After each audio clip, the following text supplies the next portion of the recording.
El debate de la economía, con Jordi Benítez.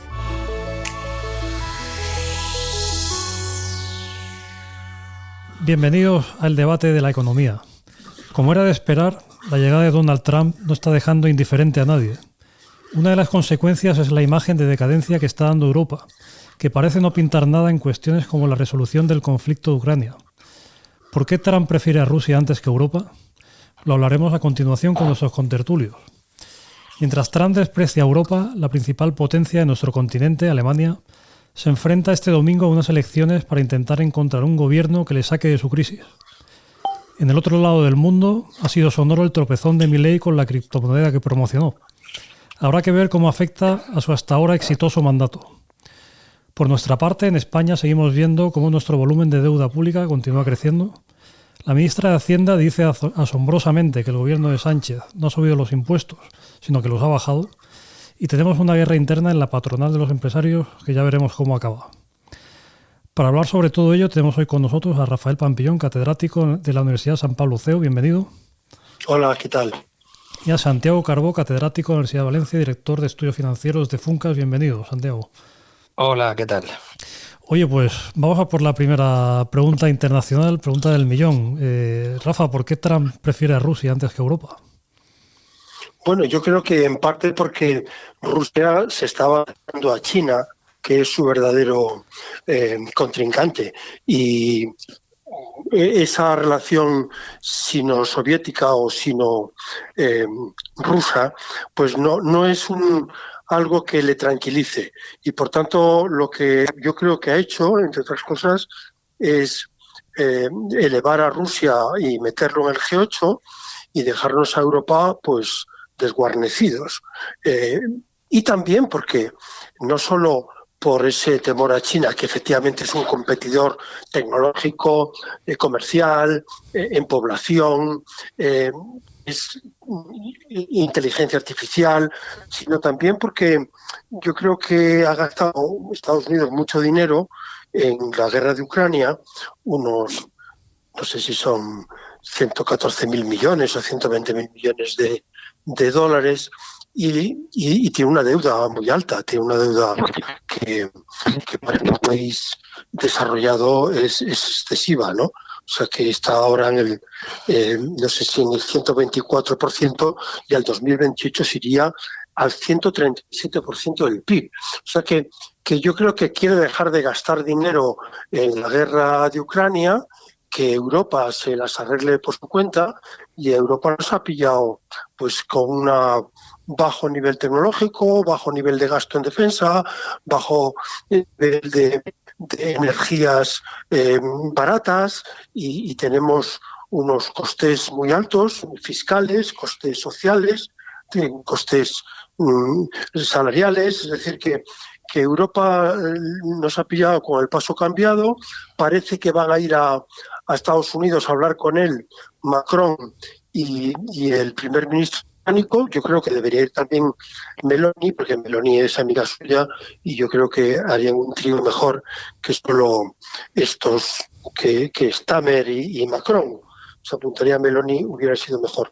Pero bueno, yo creo que la situación es esta. Santiago, ¿tú cómo ves esta situación ahora mismo y que esté quedando Europa un poco atrás?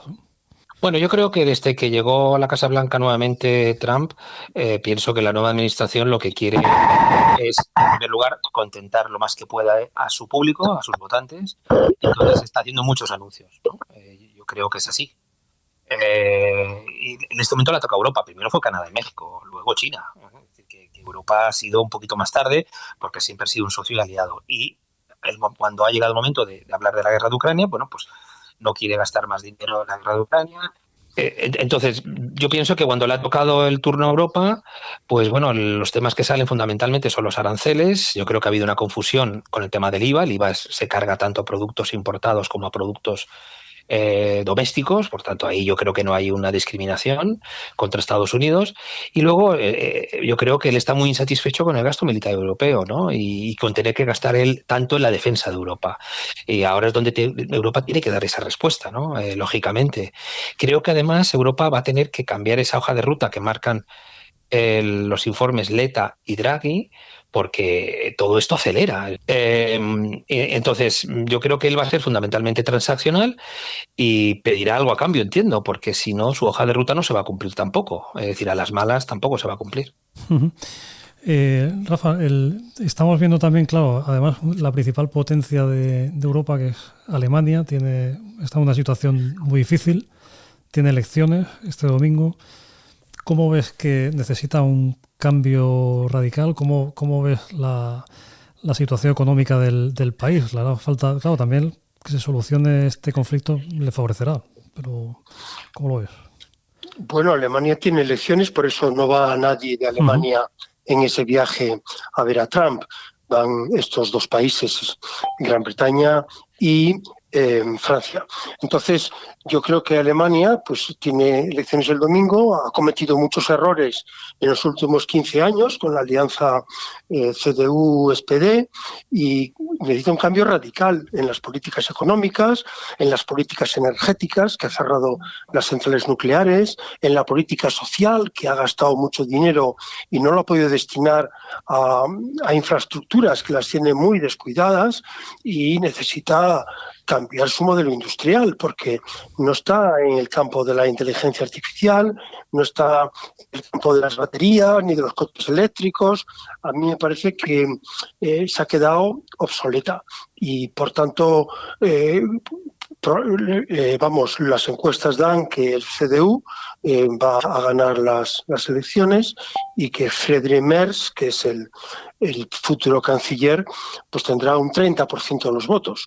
Detrás viene Alternativa para Alemania, que tiene un 20%, o sea que entre los dos podrían hacer gobierno, y hay voces que dicen que el cordón sanitario que habría que poner Alternativa para Alemania, pues habría que quizá ya dejar de ponerlo. Muchos alemanes que votan otros partidos, ¿no?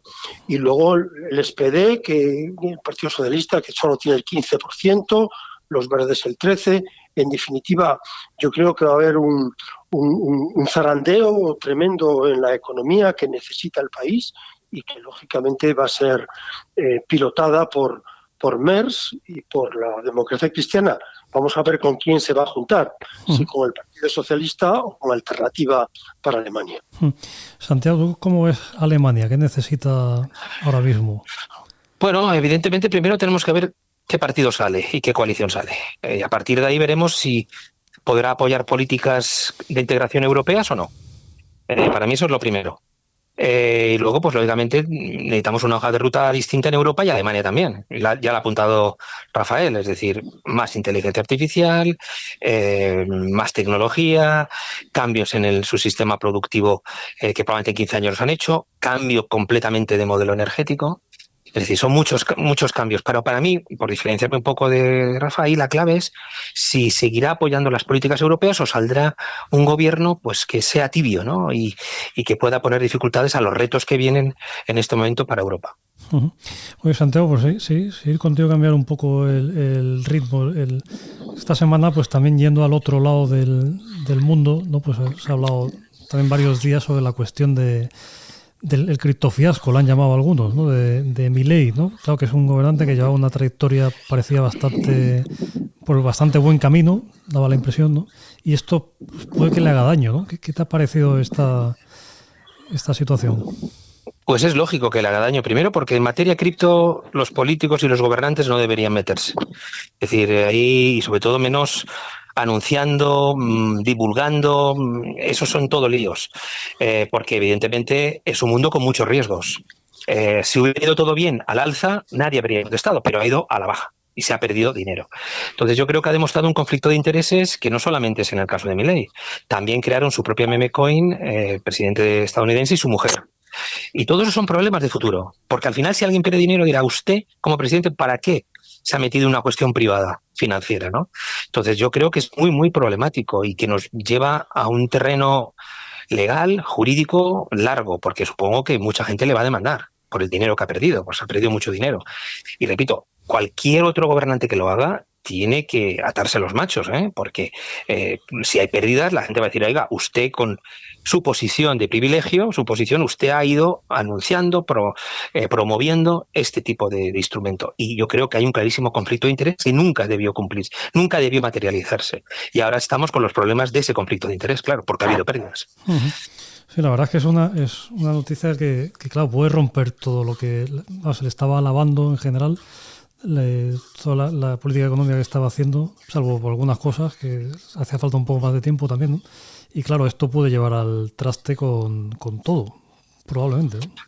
Bueno, vamos a ver a ver cómo se resuelve, pero evidentemente en otros países le podría haber costado lo puesto ya. Vamos a ver si las cosas se calman, pero yo creo que hay mucha gente que le va a demandar, porque ha perdido el dinero, sus ahorros. Si él no hubiera puesto ningún tuit, ninguna cosa, pues nunca le habrían reclamado, quizás. Hay que tener mucha cautela, en todo caso, con la liberalización excesiva del mundo cripto, que parece que vamos hacia ese modelo y muchas personas no conocen bien los riesgos que tienen esas inversiones.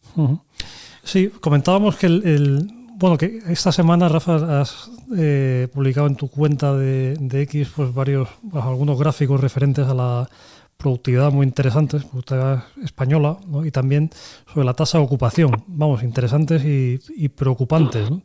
¿Qué te parece? ¿Qué puedes comentar estos datos? ¿Cómo nos afectan también a la cuestión del salario mínimo y demás?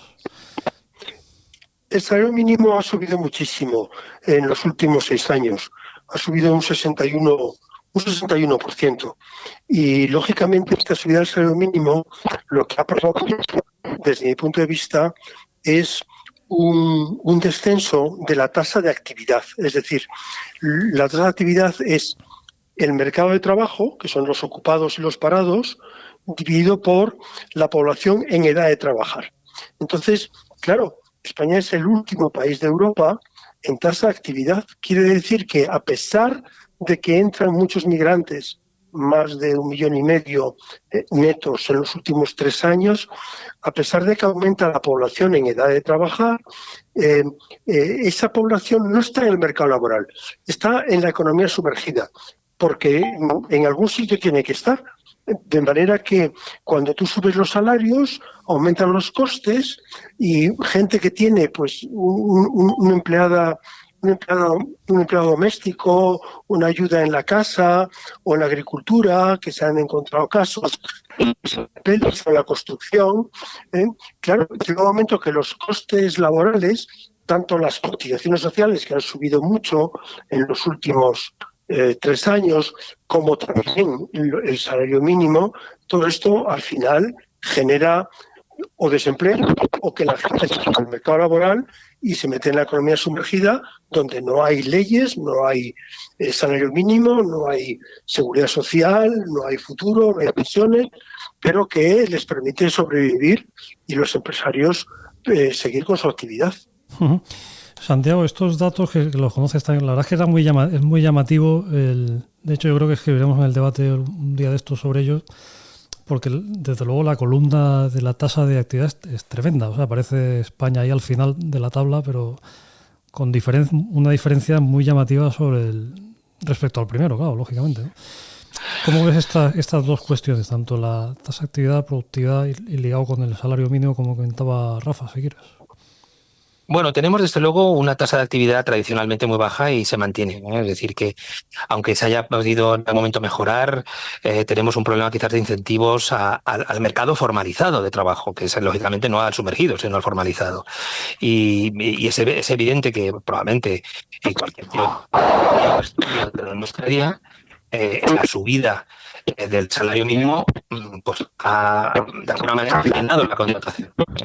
A ver, que te perdemos un poquitín, pero normalmente cuando te pregunto se recupera. O sea que, bueno, pues sí, no sé por qué. Entonces, yo creo que la tasa de actividad no ha crecido como hubiéramos esperado, porque evidentemente no hay incentivos para ello y probablemente la subida del salario mínimo es una, ¿no? Aquí la clave, y que así nunca se habla en español, aquí lo hemos dicho muchas veces, es necesaria la subida de productividad, porque es la única que justificará un incremento sostenido de salarios. Y también el mínimo, pero sobre todo de los salarios al final que conforman la economía de mercado. Y probablemente también ayudarán a que la economía sumergida pues no crezca tanto. Pero bueno, ese debate es probablemente el otro día. Hoy el salario mínimo desde luego ha subido muchísimo y ha generado algunos incentivos perversos en la inflación. Muy bien. Bueno, pues con esto hemos llegado al final. Muchas gracias a Rafael Pampillón, Santiago Carbó y a ustedes por seguirnos y les esperamos en una próxima edición del Debate de la Economía.